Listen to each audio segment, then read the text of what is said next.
मंत्री बादल पत्रलेख ने कहा है कि प्रदेश में फल और सब्जी का उत्पादन करने वाले किसानों के लिए एक नया नेटवर्क तैयार किया जाएगा।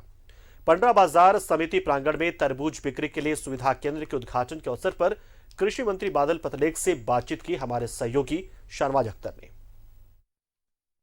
किसानों ने इस बार दूसरे प्रदेशों में जिस तरह तरबूज उगाया जाता है वो प्रयोग किया और बेहतरीन तरबूज झारखंड के तमाम ज़िलों में होने लगे हैं। लेकिन इतना ज़्यादा प्रोडक्शन हो गया और इस लॉकडाउन में इसकी स्थिति ये हो गई कि 5 से 10 रुपए में भी कोई ख़रीदने के लिए तैयार नहीं। रांची में जैसे आप देख रहे हैं कि पंडरा बाजार समिति में ये सुविधा केंद्र है, इसी तरह के और भी सुविधा केंद्र हरमू में हैं और भी लालपुर में खोले जाने हैं।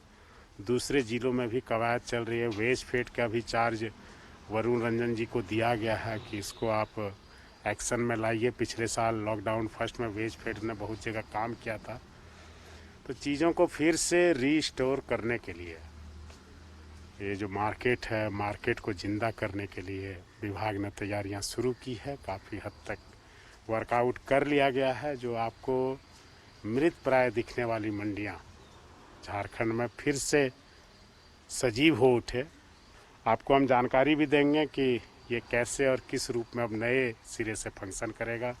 जिन चीज़ों की गड़बड़ियाँ की शिकायत थी, उन गड़बड़ियों को दूर करने का प्रयास किया गया है। और व्यापारियों भाई, उनके हित में, सबसे पहले किसान के हित में, जो अन्नदाता हैं, जो प्रोड्यूसर हैं, उनको कैसे मैक्सिमम फ़ायदा पहुँचे। बासा सबसे ज़्यादा बैडली इफेक्टेड हुआ, जहाँ 200 mm से ज़्यादा वर्षा रिकॉर्ड किया गया।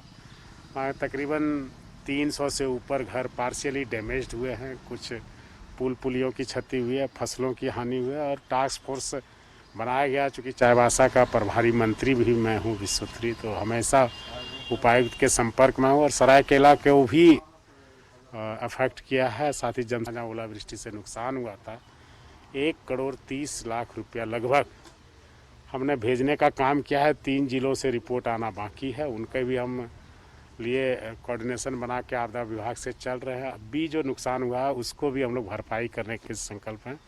किसान को हर कदम हर पल उनका साथ देने के लिए हमने तैयारियां की हैं।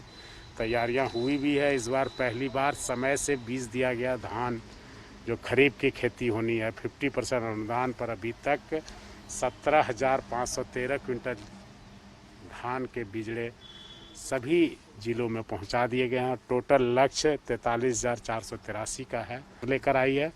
और किसान भाइयों को चेहरे पर खुशी देके गई है। जिन जिलों में खाद की कालाबाजारी हो रही है और कोई कुछ कर नहीं रहा। पिछले बार भी ऐसा समाचार आया था, हमने ताबड़तोड़ टास्क फोर्स बनाए, छापामारियां की और उसका रिजल्ट भी आया। इस बार भी शुरू मैंने ही ऋण माफी योजना पिछले साल भी थी, इस साल भी 1200 करोड़ रुपया लिया गया है। ऑनगोइंग स्कीम है। किसान समृद्धि की तरफ बढ़ेंगे। कैमरामैन दीपक के साथ शाहनवाज अख्तर। धन्यवाद।